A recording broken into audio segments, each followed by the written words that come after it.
We are going live onto our group, Sherrie. Hold on one second. Let me just check Okay. the live. Good morning to everyone on the Positive Vibes community. I am so excited this morning.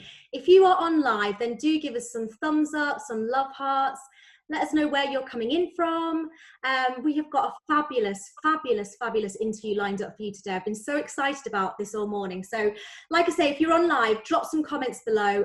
We'd love to hear from you. Love to know where in the world you are, how you're feeling, making sure you're safe.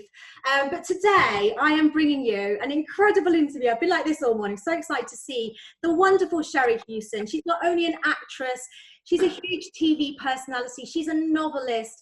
She's got everything going on. I mean, she's been in Coronation Street, she's been in Emmerdale, in Carry On, the Russ Abbott Show. I remember that as a kid so much. Are You Being Served? I mean, the list is literally endless. I read your IMDb earlier this morning. It's as long as my arm. I don't know where to start, so I just thought the best place to start is right at the very beginning, because I read at the ripe old age of 6, you already knew you wanted to be in this profession. You were in a review show and you were singing "You've Got to Have Heart" dressed in your tap shoes. Tell us about that. Good morning. Well, actually, I think I was probably about 4. Oh. And my mum used to say, you know that, sing out Louise. Well, it was sing out Sherrie, get on with it. And I remember the first song, which was "You've Got to Have Heart." I can't sing now, but I could then.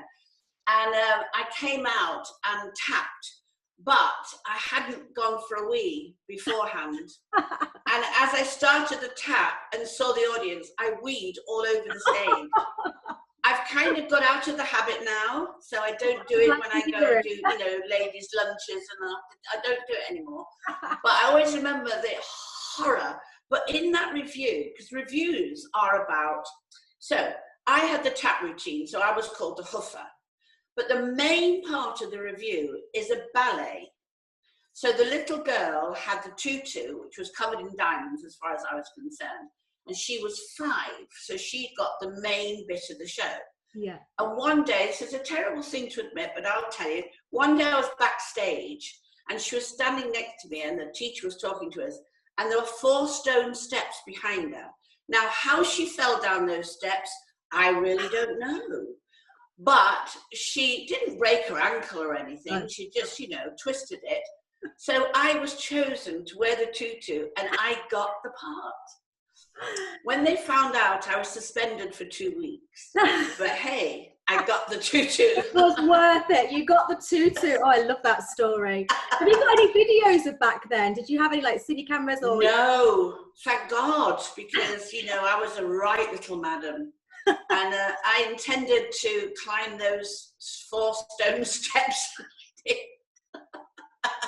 Oh, I love that. So that was just the beginning. That was just the start of it. We've got more to tell you. So you started out there, and then you obviously progressed, and you went to RADA, the iconic drama school. I did. Were you there for 3 years at RADA? Yes, and it was amazing. I come from Nottingham, so I literally left Nottingham to go to London, and that would have been 1969, 70, I think it was. So you can imagine a kid coming, I was only 18 or 17 or whatever, came from into London, and it was just fantastic. Yeah. Oh my God, 3 of us lived in 3 girls lived in a flat, and we had the best of times. And when you left drama school in those days, you had to get your red equity card. Mm-hmm. So you had to do something, and my agent put me in a commercial, what we call Snickers commercial. But I had to hide my face, because if you did commercials as an actress in those days, you would have never worked again, because they were thought the bottom of the rung. So I hid myself, got the red card, and then you had to do 40 weeks in the theatre to get your blue card. And this is the first one I ever did. I'm still this gauche, silly girl from Nottingham who had been to RADA, of course, so that's posh, but I wasn't posh. So I went to Harrogate to the first rep, and I've never lived in digs, and I got to the digs that were recommended, and this man met me and his family, his wife and 2 children, and they said, welcome. I felt all right, a bit lonely from home, but what I didn't know is that there were naturists. Oh. So I came down for breakfast in the morning, and they were all sitting at breakfast naked. Oh my goodness. And no word of a lie, that man actually said to me, would you like 2 sausages or 1 with your breakfast? I just completely burst into tears. Did you turn vegetarian at that point, Sherrie? And no, I went and got my case and ran away. Wow. Oh, I've never looked at a sausage in the face ever again. Just really awful. But that was the beginning of my career. That was your introduction to drama school. Did you have any famous faces or people that went on to be famous? I know Phil went to LAMDA and the stories that he did. I actually fell in love with Robert Lindsay, the actor, you know, from my family. And so we actually lived together, which is quite extraordinary because I was so young. And we had this little dirty old flat off Tottenham Court Road, on Tottenham Road, it's called. And you went up 3 stairs, and we had 1 bed. That was terrible in those days, and a sort of kitchen. And I always remember Bob had gone out to get us some kebabs because that's all we could afford, so we lived on kebabs. And this man knocked on the door, and I opened it. He went, "All right, love," and I went, "Yes, I'm afraid." And before I said anything, all right, 50. No, what did you say? 15 pounds. 15 pounds. I went, "Oh, it must be for a bill." He said, come on, half an hour, 15 pounds. I didn't know what we're talking about. And Bob, I saw him come up behind him, grabbed him, and Bob had not told me that this house was a brothel. And that 15 pounds, love, half an hour. Oh my God. But that was quite a lot in those days, actually. Yeah. I should have taken him up on it. From sausages and naturists to brothels, incredible. I love those. I know, it's the story of my life, really. So you were in Ride, and obviously you're probably best known for your roles in Coronation Street, playing Maureen Webster from 1993 all the way through to about 2006. I think. Well, I went back in 2006, if I remember. Yes. And they were. But I mean, before that, when I came out of RADA, there were always lots of films, lots of tellies, dramas, sitcoms. You worked all year long. It was just that period of time. My first film was with Richard Chamberlain called The Slipper and the Rose, which is one of the most beautiful films. And the second one was with Harrison Ford. The second one was a carry-on film. So I was so lucky, you know what I mean? I came from a time which was such a lucky time.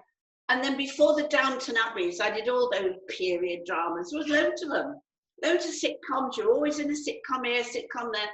Yeah. And I was just so lucky, and I've worked, touch the wood, all my life.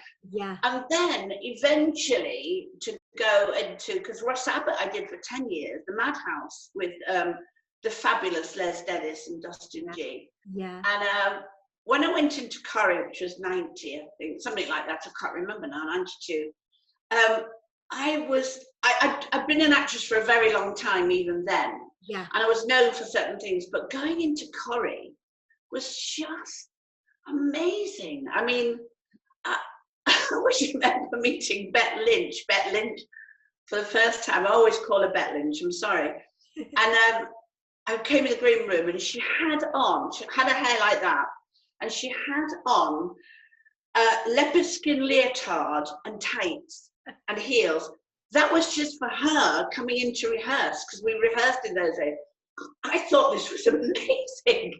I couldn't believe what I saw. She went, "All right, love, you all right? Yeah, all right." Yeah. And I said, "Oh my God, it's Bet Lynch." She said, I know. Everybody says that when they meet me. Look, they all say that. They're all gobsmacked because I'm still amazing. And I was, honestly, it was gobsmacked to me. She had such an aura about her, though, didn't? I mean, I only had met her a couple of times, and Phil did come dine with me a few years back, Coronation Street special, and she I remember it. People had been into her house and everything, but she just had this aura. It's like, oh my God, it's Bet Lynch. She did have an aura, you're right. And of course, Phil Middlemas was the most gorgeous. Oh. We were all in love with Phil. Sorry, Leanne, we were all in love with Phil. I bet absolutely stories from that time. And so wonderful in it as well, I always thought. But it was a great time. It was a very iconic time. The writing, you know, and strangely, we only did 3 episodes because we rehearsed on a Monday and our producers run on a Tuesday. I mean, nowadays, I really take my hat off to them because there's no rehearsals, there's no learning lines, nothing. And they deliver all these goods, you know, and I just think, I hate it being called a soap, and I hate them being called soap actors because they're not, you know what I mean? They're actors, and they're, you know, we should know how good they are. And but I had the best time ever.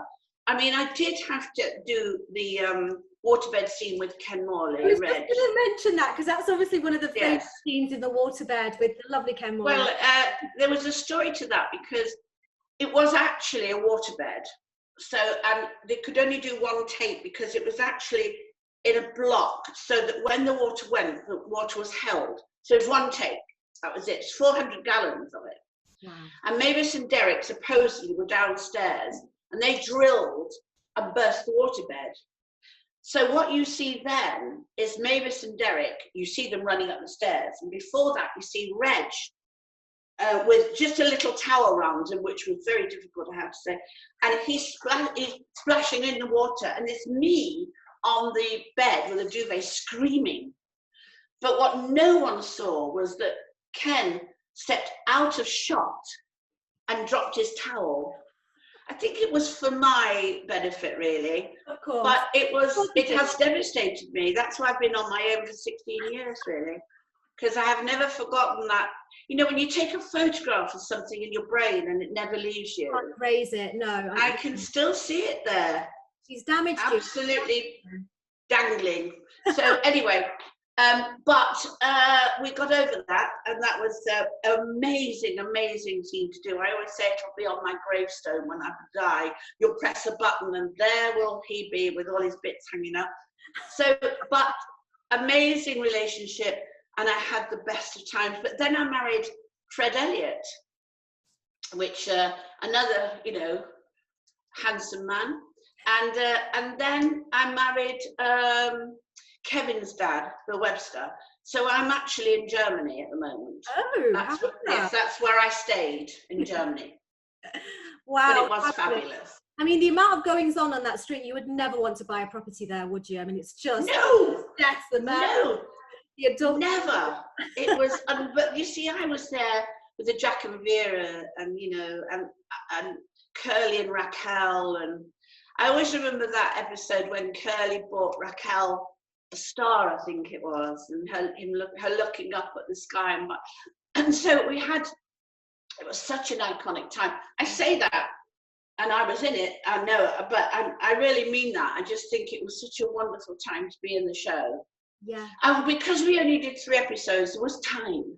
Yes. There was time to rehearse and and such fabulous scenes, such amazing scenes. So, yeah. Oh, fantastic. So moving on from Coronation Street, you're obviously everyone's favourite loose woman. You joined and I think you did, was it 14 years you were with the 16, I think, eventually. Wow. And I did love every second of it, because when I first started, we used to do it in Norwich, and we were in the next studio to Trisha. You remember the Trisha show? Oh, yeah. So we used to go and hide behind Trisha's thing, and we used to watch all the fights going on. It was fabulous. But there was, we didn't think anybody watched the show, so it was very easy, you know what I mean? Because we never thought, we only did about, at that time, we do 6 weeks and they'd take us off. Then we come back, we do another 6 weeks. Then we do 2 months, they'd take us off. Yeah. So we never knew, so we never thought anybody was watching it.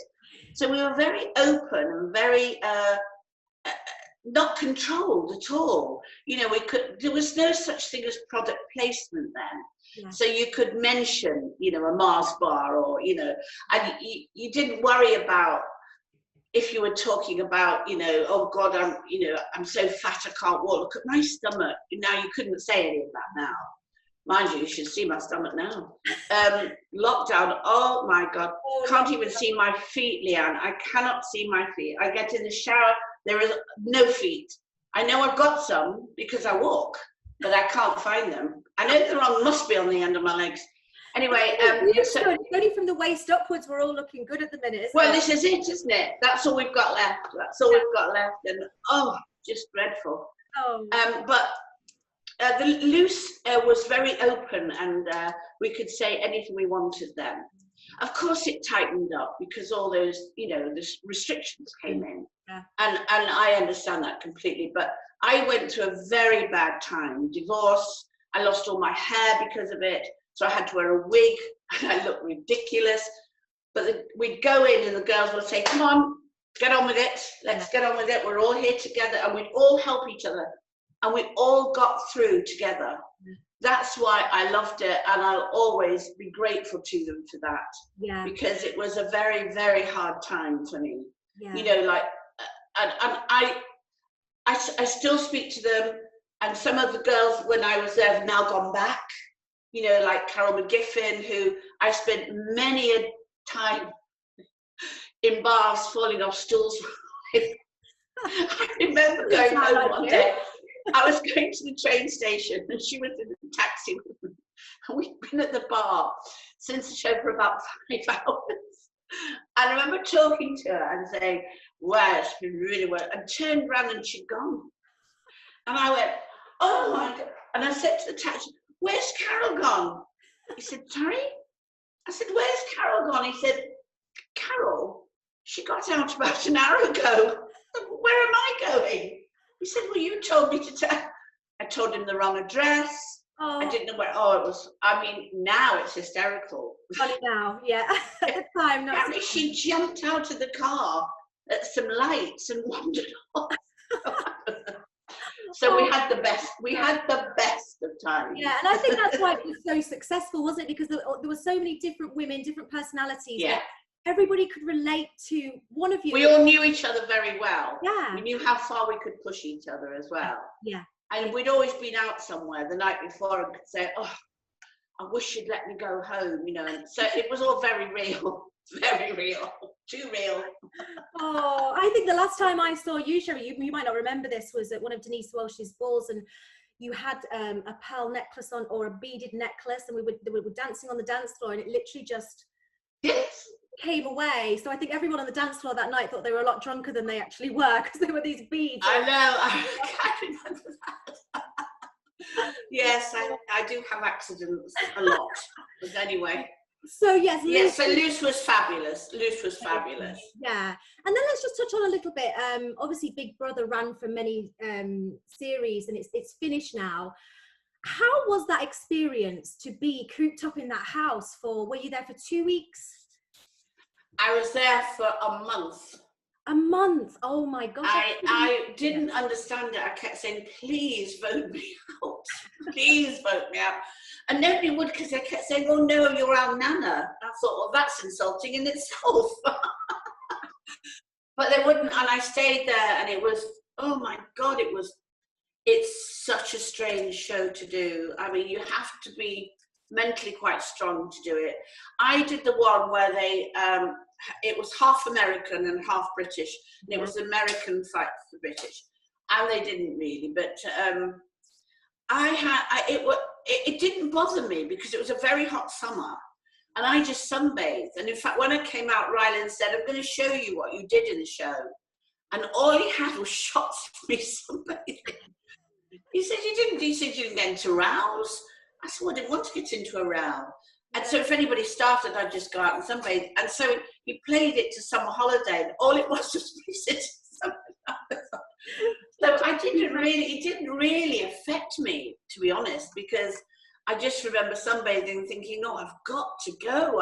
Please let me go." But so it didn't hurt me, but it does some people. Yeah, and was it hard for you because with the sleeping arrangements, didn't you kind of try and stay awake quite a lot? Did you suffer from? Yes, because I had. Is it Snoop Dogg next to me? And Snoop Doggy Dog and Snoop. I don't know which one it is. I think he's called. Anyway, he was next to me. Now he snored like a rhinoceros with very bad adenoids, and so that was just. He was a lovely man. He was very sweet. Yeah. And also I'm sleeping in a dormitory. Yeah.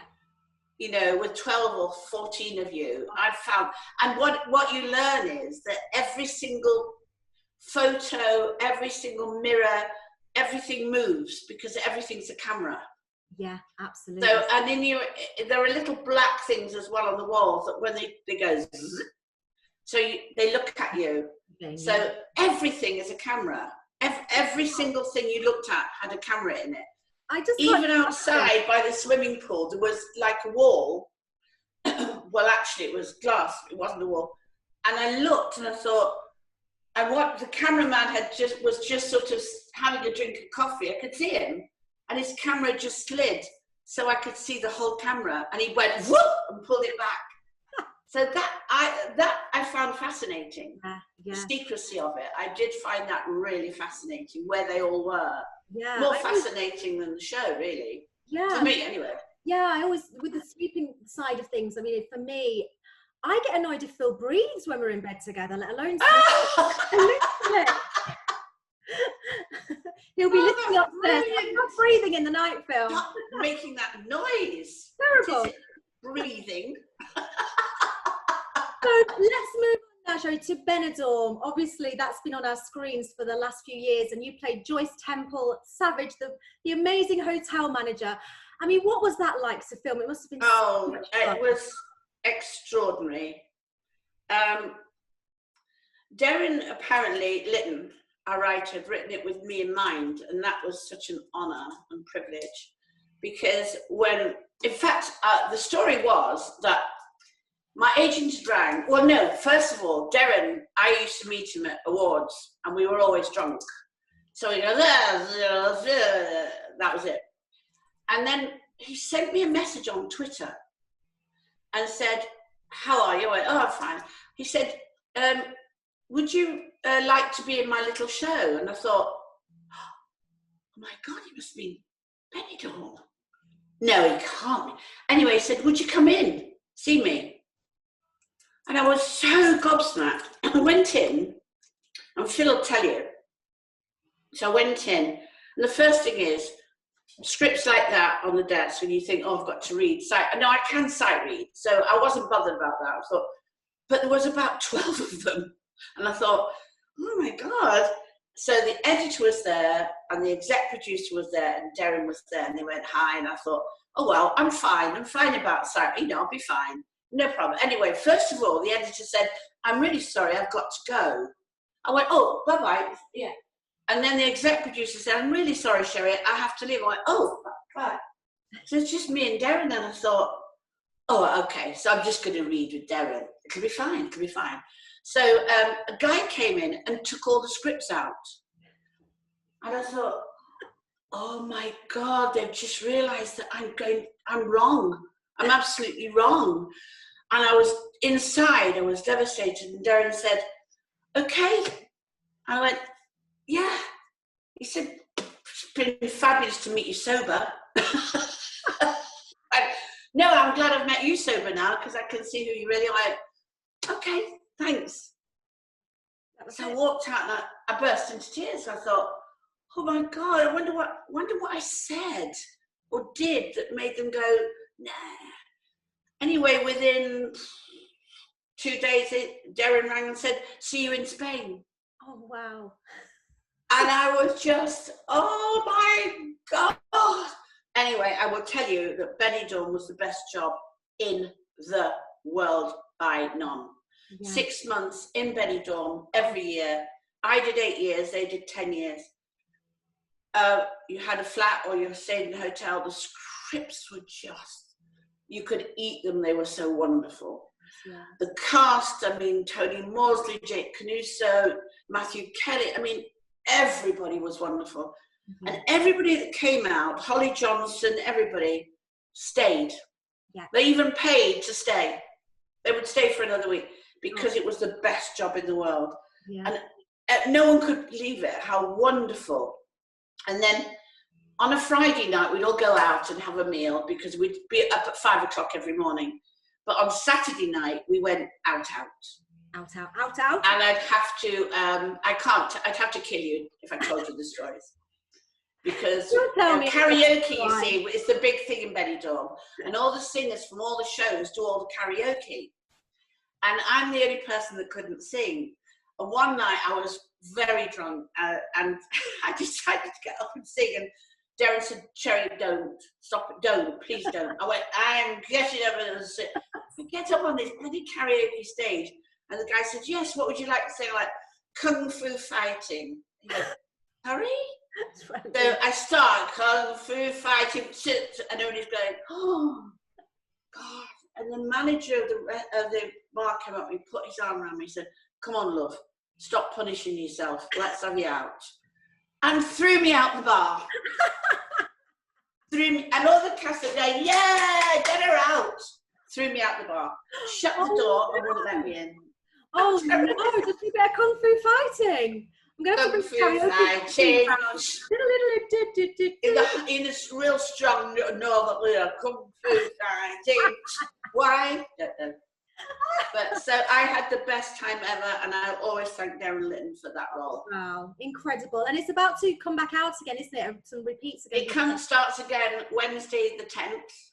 Amazing. Yeah, and we did a fabulous live tour of Benidorm, which I've never seen audiences. I said to the boys one night on stage when we all walked out, 6 of us from the telly, and the roar, I said, "You'll never in your careers hear that roar again." It used to make me cry. It was so wonderful. Yeah. And so we'll never feel that again. But I'm glad it's coming out on ITV tomorrow, because it's just so wonderful. Do you know what? The music at the beginning, when you see all those big guys with their buns, that makes me smile. And I think all of us in this strange world we're in, it will make everybody go, "Oh." It make you feel so good inside, you know? Yeah, absolutely. I'm glad. I'm glad too. We did have one question come in from a lady called Sue Price on the group asking, there was an episode in Benidorm where you had Botox. How did I knew something. Did you know? That, oh my God. Well, so obviously I couldn't have Botox. I would have gone for it, because anything to help. But in fact, what it was, so they got, in America, a lot of people use these tapes for when they have interviews. So they're tapes.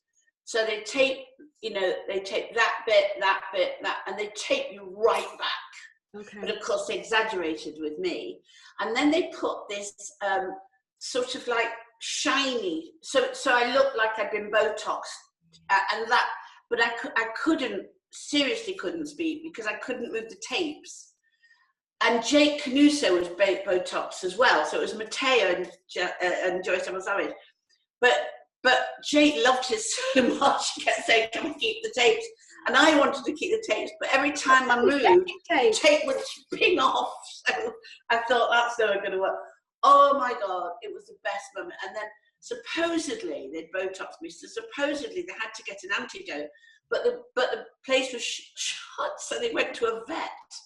And they got me these tablets for mad dogs, and sent me totally insane until I collapsed in Neptune's. It was the funniest thing I have. I mean, we literally couldn't do it, because we were just crying all the time. It was the funniest thing. And everybody in Neptune's, the kids said, "Could you please stop? We've got to get the shot." So, but she's right, because that was one of the best scenes in the series. I think we're going to have loads of comments about those tapes. You might want to start a new business, Sherrie, and import some of those tapes in. They are fabulous. If you go online, you can buy them. They're called, I can't remember exactly the name, but they're called face tapes. And all you do is you have to have a clean bit here, so no makeup there. And it just does that. It's absolutely fabulous. Right. And the Americans know about these things. They know about interviews, you see. They know how to look good like that. Yeah. Absolutely. The only thing is, when you take them off, everything goes... It comes back down again, yeah. Yeah. It's like I say, like in this terrible time of overeating and overdrinking, I always say when I get out the bath, everything is sort of everywhere. So I have to get knickers on, and I have to have tight knickers and push it all in the knickers, and then wrap it all around, so everything, The only thing is, when you take your knickers off, everything goes all over, everywhere. All so you over have to everywhere. drag all the fat back again then. So anyway, I paid We a all nice feel picture. you. We all know exactly what you're talking about. But yeah, absolutely. We're getting to the end of our time. I literally could spend like 48 hours just talking through everything, even longer, because you've also written some books. You've got Behind the Laughter, which is a story obviously about your life. You've got Nana's kitchen cookbook and the tannery. Are you going to be writing any more books? I know that you love to write. Well, the strange thing is about this weird time we live in, things have come to me. Like I write an article for Yours every week, which is a very silly article because I have my daughter's guinea pigs and Chihuahua. The Chihuahua has fallen in love with Badger, but the other guinea pig, Bodger, is very jealous, so it bites Badger's bottom. So, but Teddy is still in love. So I write about all the things that happened to me in Yours. So I've been so enjoying that.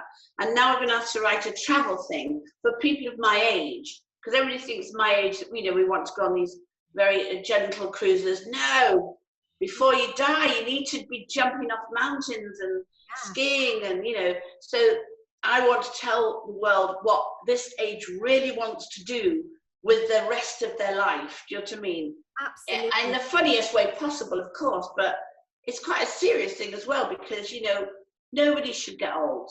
No. No one does. It's just this world makes us like that. Do you know what I mean? And so I want to say, get out there, not strip your clothes off. I've never worn a bikini since I was 12, and I don't intend to now. But maybe not that. But get out there and have a good time.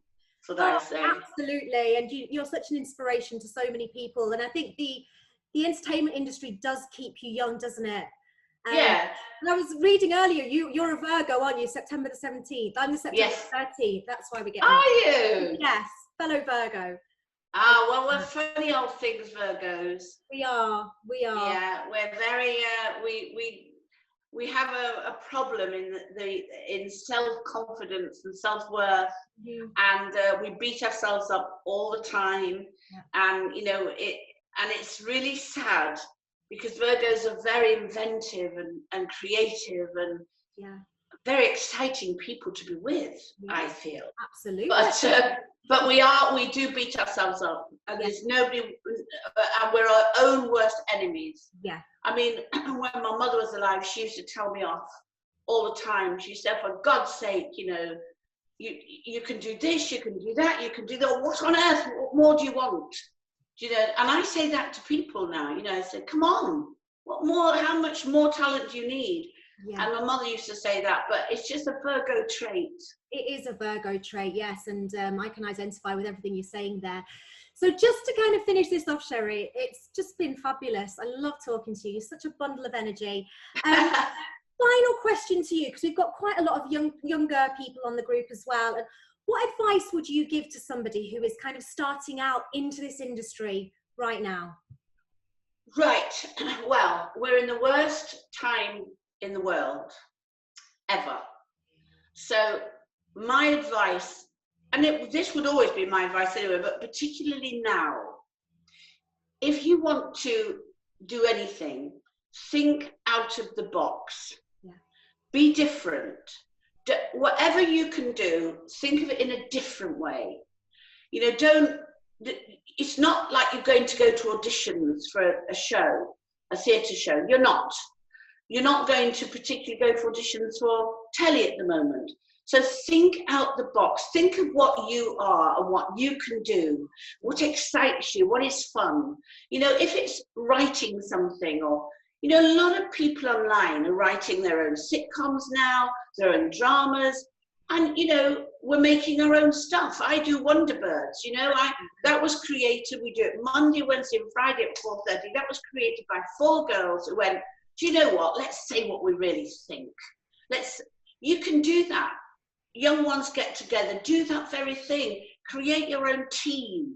Get out there and make a show. Yeah. You even could produce your own show. It doesn't take much, 5 minutes to produce your own show. get a camera and do it. We can all do it on these blooming stupid iPhones, Yeah. you know, but get out there and create something else and be seen to be doing it. Don't wait.